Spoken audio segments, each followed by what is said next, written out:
Hello bantu banjye ndizera neza komeza neza cyane aho muri hose mu bice bitandukanye bari mu Rwanda ndetse no hanze y'igihugu cy'u Rwanda. Ndabizi ko mudukurikiye muri benshi cyane ndetse kandi mwakomeje kujya mubitwereka rwose. Muze kureba muri comment section murebe aho tuba twashyize nimero, muze rero gufata iyo nimero mutwandikire kuri WhatsApp kugira ngo tubashyire mu rwa WhatsApp tujye dukomeza kubana amakuru n'ibiganiro byacu, tuba dukomeza kugenda tubagezaho. Mwari muzi ko Perezida Paul Kagame ndetse na Perezida Felix Tshisekedi bagiye guhurira i Washington DC muri Leta Zunze Ubumwe za Amerika uyu munsi wa none. Ni amakuru atugeza aka kanya ashimangira ko Perezida Kagame ndetse na Perezida Felix Tshisekedi bagiye guhura i Washington DC imbere ya Perezida Donald Trump. Ya masezerano yavugwaga hagati y'u Rwanda ndetse na Repubulika Demokarasi ya Kongo agiye gushyirwaho umukono kera kabaye n'abakuru b'ibihugu byombi. Iki nicyo cyaburaga kugira ngo twongere kubona umubano mwiza hagati y'u Rwanda na Kongo, twongere kubona ubuhahirane hagati y'u Rwanda na Kongo, twongere kubona indege z'u Rwanda zigwa muri Repubulika Demokarasi ya Kongo. Hagati aho ngaho ariko nubwo byose birimo birashyirwaho imbaraga, haracyari urugendo rukomeye bitewe n'uko hari andi masezerano cyangwa se ibindi biganiro biri hagati ya leta ya Kongo ndetse na M23 bikomeje kubera i Doha mu gihugu cya Qatar.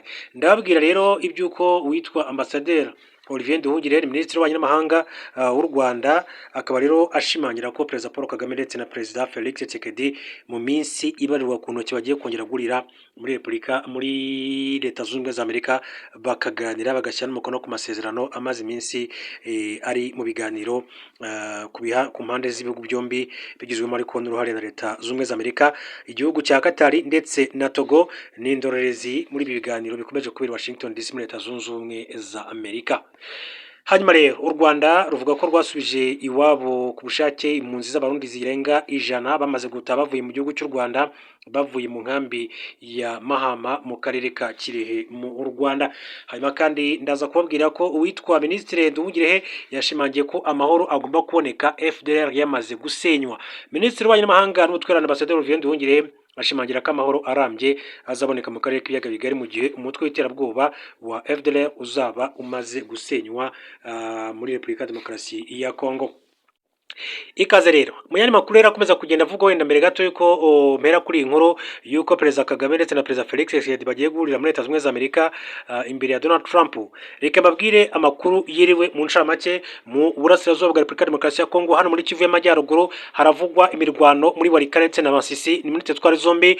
Ni imirwano yakomeje guhuza M23 ndetse n'ihuriro ry'ingabo za leta kuva mu rukerera ndetse kugeza amagingo ngaya haracyumvikana urusaku rw'imbunda mu mujyi wa Buhimba, ni muri teritwari ya Walikale, aho rero hakomeje kumvikana urusaku rw'imbunda. M23 ikomeje kugana mbere, hanyuma ingabo z'ihuriro rya leta nabo bakomeje kwirwana mu buryo bumwe cyangwa se ubundi bagerageza gushaka uko bakwisubiza iki gice cyangwa se kitabohorwa cyose n'umutwe wa M23. Muri Uvira imirwano niho ikomeye cyane kuko bivuga yuko AFC M23 yamanutse n'ibikoresho byinshi cyane igamije kubohora uyu mujyi wa Uvira. Ingabo z'u Burundi biravuga ko hari abamaze guta ibirindiro, batangiye guhungira mu gihugu cy'u Burundi, batangiye gutinya urusaku rw'imbunda cyangwa se rw'amasosu ruri guturuka ku barwanyi ba M23. Ati bamaze guhindura strategy, bamaze guhindura uburyo bw'imirwanire, barimo barafata abasirikare b'ingabo z'igihugu cy'u Burundi bakabafunga bakabashyira ku ruhande, ntabyo kubica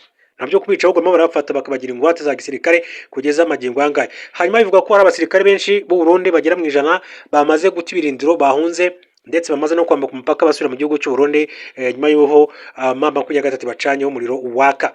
Ariko ku rundi ruhande bikaba ko General Prime Niyongabo ni umugambi mukuru w'ingabo z'igihugu cy'u Burundi nawe arimo aragenda yohereza ku rugamba abandi basirikare cyane kugira ngo baze kurwana kuri uyu mujyi cyangwa se kuri teritwari ya Uvira.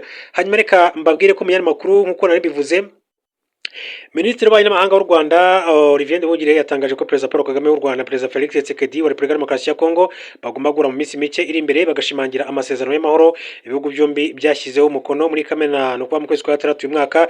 Mu kiganiro na Radio France Internationale, Nduhungirehe yabajijwe icyo igihe iyo nama izabera, asubiza agira ati iyi nama izaba mu minsi mike iri imbere ariko si yo nama igomba gushyiraho mu bikorwa amahoro, kuko amahoro n'agahenge byamaze gushyirwaho umukono nk'uko yagiye abishimangira.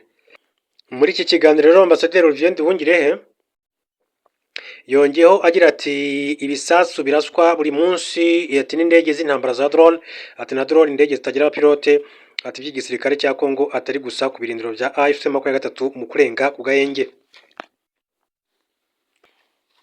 Nduhungire rero akaba yakomeje kugenda avuga byinshi cyane, ariko igikomeye cyane ati birasa ati no kubyara ati no kubyaro ati barasa no kubyaro by'abanyamurenge, aho abatutsi b'abanyekongo ati bo muri Kivu y'Epfo mu byo wo kwiyongera kw'imvugo y'urwango. Ingabo za leta ya Kongo FARDC nazo zakomeje kandi gushinja M23 n'u Rwanda rushinjwa gufasha uwo mutwe urwanya u Rwanda, rushinjwa rero gufasha uwo mutwe urwanya ubutegetsi bwa Kongo rero kuba ari bo bafite akamenyero ko kurenga ku Gahenge. M23 n'u Rwanda barabihakana.